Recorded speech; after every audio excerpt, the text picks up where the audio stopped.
je vous invite à vous installer confortablement et à fermer les yeux pour savourer cette séance qui est là rien que pour vous. Un peu comme si vous pouviez vous donner la permission d'ouvrir vos oreilles pour laisser entrer mes mots et que les sons autour pouvaient se faire plus lointains, plus distants, comme si seul le silence était autorisé à m'accompagner. Et je ne sais pas s'il est possible qu'une partie de vous ressente que cette séance, à un niveau plus profond, plus inconscient, va pouvoir faire les réglages nécessaires à votre épanouissement. Ce que je sais, c'est qu'il est possible que vous preniez dedans des choses très différentes d'autres personnes l'écoutant, car cette séance est extensible. Elle dévoile des portes que d'autres n'ont peut-être pas vues, des passages secrets que seul vous pouvez trouver, car c'est votre séance et c'est votre inconscient qui va l'adapter. Il pourra même changer certaines choses, certains passages, comme s'il se l'appropriait.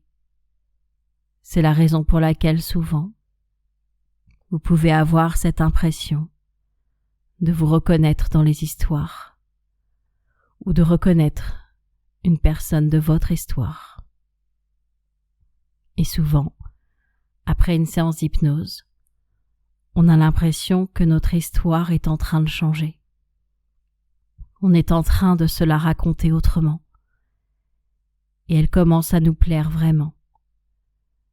C'est comme si on se rendait compte plus facilement de la chance qui est déjà là sous nos yeux, tellement focalisés par ce qui nous manquait, ou plutôt ce qu'on croyait qu'il nous manquait.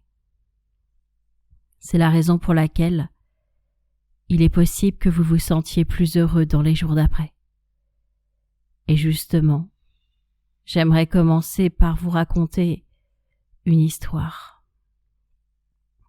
Cette histoire, c'est celle d'un enfant qui avait un doudou en forme d'éléphant. Il l'emmenait partout avec lui. Et puis un jour, alors qu'il était en train de se promener avec ses parents, il l'avait fait tomber, discrètement. C'était un acte inconscient. Il ne voulait pas vraiment le lâcher, et pourtant une partie de lui l'avait fait, espérant que personne n'allait le ramasser, parce que c'était souvent arrivé.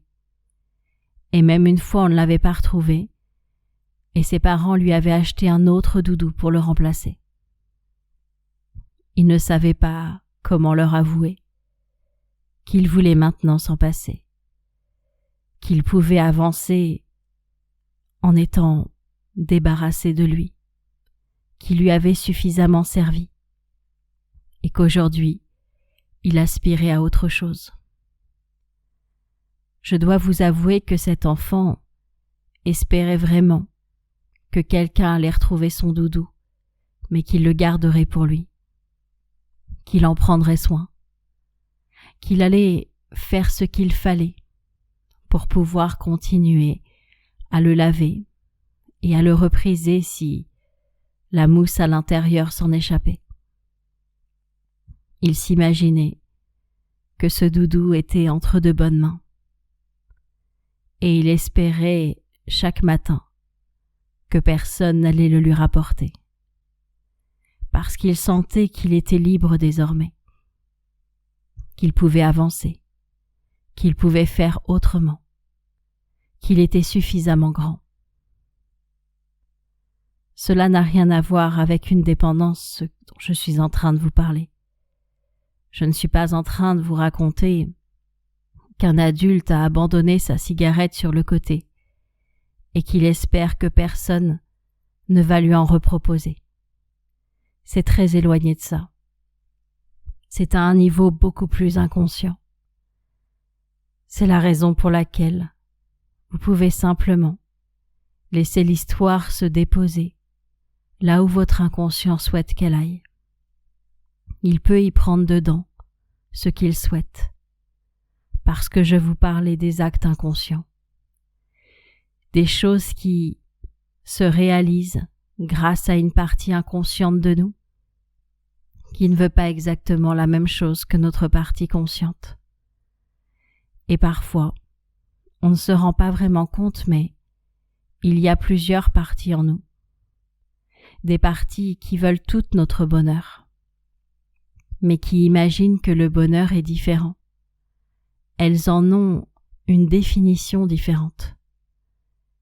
Et je me disais que justement, vous pourriez mettre au point une définition commune pour que toutes les parties de vous sachent vers quoi œuvrer, dans quelle direction aller. Et justement, cela me fait penser à une autre histoire qui n'a rien à voir. L'histoire d'un homme qui était sur un chantier. Il était en train de contribuer à la construction d'un immeuble qui allait accueillir plusieurs foyers. Pendant qu'il construisait cet immeuble, il pensait aux gens qui allaient y habiter. Il se demandait lequel de ces appartements lui il aurait choisi pour se sentir le mieux. Certainement celui avec la vue sur la vallée. Il aimait beaucoup la nature. Régulièrement, quand le chantier était terminé, que la remise des clés s'effectuait, il allait sonner chez les gens une fois qu'ils avaient emménagé. C'était important pour lui de s'assurer qu'ils étaient bien, que tout avait été bien conforme et bien construit. Un jour justement, il avait sonné à un appartement et une femme avait ouvert. Elle avait les yeux larmoyants. On aurait dit que quelque chose n'allait pas. Alors il lui demanda s'il était responsable de cela, s'il avait mal construit quelque chose. Et elle lui dit que cela n'avait rien à voir avec lui. Elle venait de se disputer avec son mari. Et il lui demanda « Est-ce que vous vous êtes disputé ici ?» Eh bien, lui, il était au travail et moi, j'étais au téléphone ici. Alors ça peut être un peu de ma faute, vous savez. Peut-être que je n'y ai pas laissé les bonnes énergies. Et la femme n'en revenait pas. Cet étranger se culpabilisait pour quelque chose dont il était complètement innocent. Pourquoi est-ce que vous voulez absolument vous sentir responsable de ce qui se passe ? Eh bien parce que si je suis un peu responsable, alors je peux un peu changer les choses. C'est cela qu'il voulait, ne pas être impuissant, ne pas être exclu de la situation pour pouvoir agir dessus. Et parfois, à un niveau inconscient, on voudrait tellement ne pas être impuissant qu'on se trouve une raison, une culpabilité, une responsabilité dans ce qui arrive pour pouvoir agir.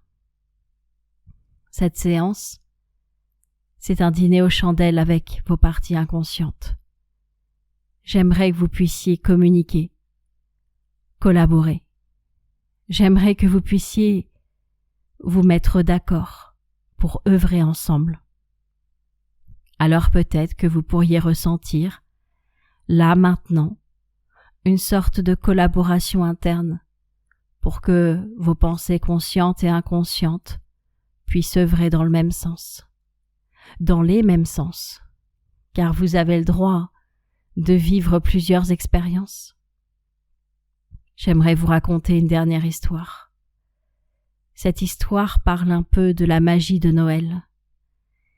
Il y avait là un enfant qui était devant les vitrines de Noël et qui les trouvait vraiment belles.